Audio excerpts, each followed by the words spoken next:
espérant que vous avez passé un bon réveillon. J'espère que tout va bien. Alors, je ne serai pas le dernier, vous le savez, j'ai eu l'occasion déjà de le faire vendredi soir, mais bonne année à toutes, bonne année à tous. Et pour vous souhaiter une bonne année, pour bien commencer cette année 1990, il fallait être un artiste exceptionnel. C'est pour cette raison que je remercie en votre nom Jean-Paul Belmondo d'être là en ce 1er janvier. Ça va bien, Jean-Paul?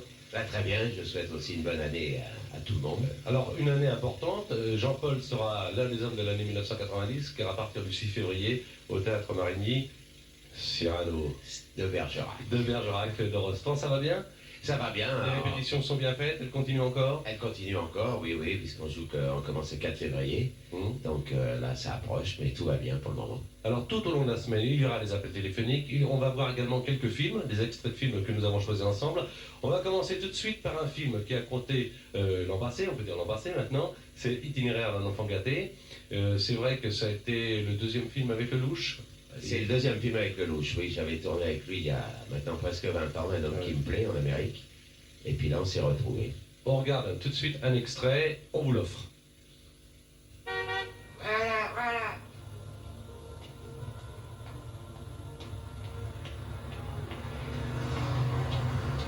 Oh là. Oh, ça c'est de la bagnole, chapeau. Super, évidemment.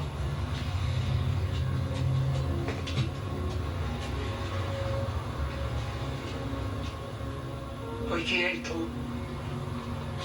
Ah, bah, ça risquait pas de trouver. Ah, dis donc. Ah, les Américains savent faire des bagnoles. Bah, celle-là, elle date de 57-58. Ah, oui. C'est la voiture de Ray Sugar Robinson, Ah, carrément. le boxeur. La motaille, radiale. D'aujourd'hui. Je me rappelle d'aujourd'hui. 15e monde, il était champion du monde. Alors un autre, il serait resté dans son coin, non, il a 4 coffres. Arrête par terre. Ouais, Robinson, je l'avais vu une fois et rencontré vivement. Ouais, le mec était bon, mais. Tu vois, c'est le genre de type qui avait un bon petit crochet du gauche, ben. Il est plus rien produit. Pensez pas qu'il est prenait, pensez qu'il est. On parle de boxe dans ce film, ce qui sera un des points dont nous parlerons d'ailleurs vendredi, parce que c'est vrai que la boxe a compté, hein? Oui, la boxe a compté énormément pour moi, elle compte toujours. Je suis toujours un amoureux de la boxe, quoique ça soit un petit peu dur en France maintenant de voir des matchs. Mais enfin, il y a toujours des matchs quand même à voir. On m'a dit, pour parler un petit peu souvenir, que la première fois que vous avez eu le nez cassé, ça a été à Pascal, à Auteuil. À l'école Basale, oui. C'est un petit peu... Oui, à l'époque, on montait des combats de boxe dans la cour. Et alors, mais on se tapait dur, sans gants, sans rien. Et c'est comme ça que ça a commencé. Là, On se prenait pour Cerdan. Jean-Paul, on vous voit dans le film un peu grimé, comme ça, là, pour jouer, enfin, le rôle, soi-disant, d'un vieux garagiste, alors que, bon, ceux qui ont vu le film savent que c'est le héros du film. Est-ce que vous aimez bien être grimé, vous maquiller complètement, vous masquer derrière un personnage? Ah oui, j'adore ça. Bon, j'ai eu des films où je faisais plusieurs personnages à la fois, j'adore ça. Et bon, l'acteur joue, je crois qu'on joue encore mieux quand on est grimé derrière quelque chose, parce que c'est vraiment plus soi-même, hein, sûrement. J'ai lu dans le Figaro Magazine en 1989 que quand on joue la réalité, bah, c'est pas bien. Il faut jouer la fiction. Quand on est acteur, faut en faire.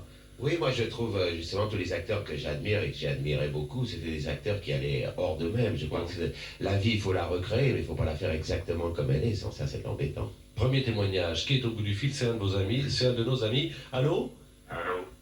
Ah, Bonjour Jean-Paul, bonjour Patrick. ça ressemble à la voix de Monsieur Brasseur. Exact. Alors, Claude Brasseur, merci d'avoir appelé. Claude, dites-moi un petit peu, Belmondo, pour vous, c'est quoi, c'est qui? Donnez-nous votre témoignage.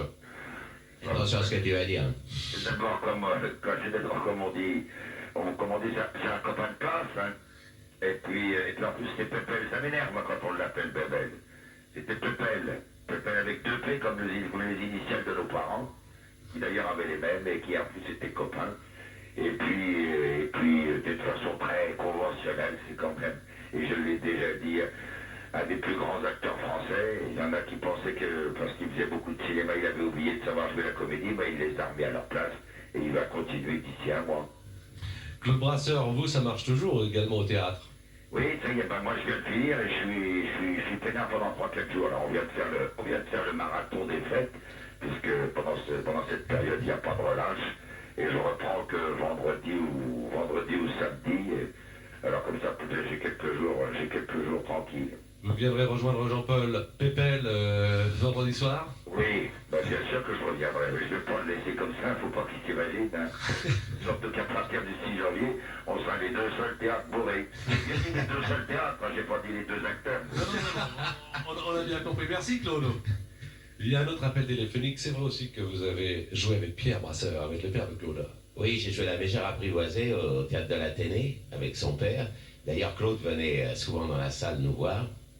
Et son père, bon, bah, c'était un immense acteur, tout le monde le sait. Et pour un jeune acteur, de jouer avec lui, c'était tous les soirs, je prenais une leçon de comédie. J'ai eu la chance de jouer avec lui pendant 9 mois. Et en plus d'être ami avec lui. Parce que comme l'a dit Claude, nos parents s'étaient connus aux Beaux-Arts. Donc ils se sont retrouvés aussi à l'occasion de cette Mégère apprivoisée. Il y a un autre appel téléphonique. On va enregistrer maintenant la suite des émissions et puis vous les verrez chaque jour, mardi, demain, mercredi, jeudi, vendredi, et puis il y aura la grande soirée de vendredi. Alors nous, on reste là. Vous, je sais, vous allez suivre votre feuilleton préféré sur TF1 et nous, on enregistre et ça, vous le verrez demain. Il y a le jeu Téléstar maintenant et ça, je sais qu'en 1989, vous l'avez suivi. Il est également 1990. Regardez. Une semaine pour au sport d'hiver, qui est aux côtés de Jean-Paul Belmondo. Ce n'est pas très compliqué, c'est une grande actrice. La moitié de la photo est sur TF1, l'autre moitié est sur Téléstar. 42 20 30 30 pour une semaine pour deux au sport d'hiver. Voilà, ça c'était le petit cadeau juste avant de partir.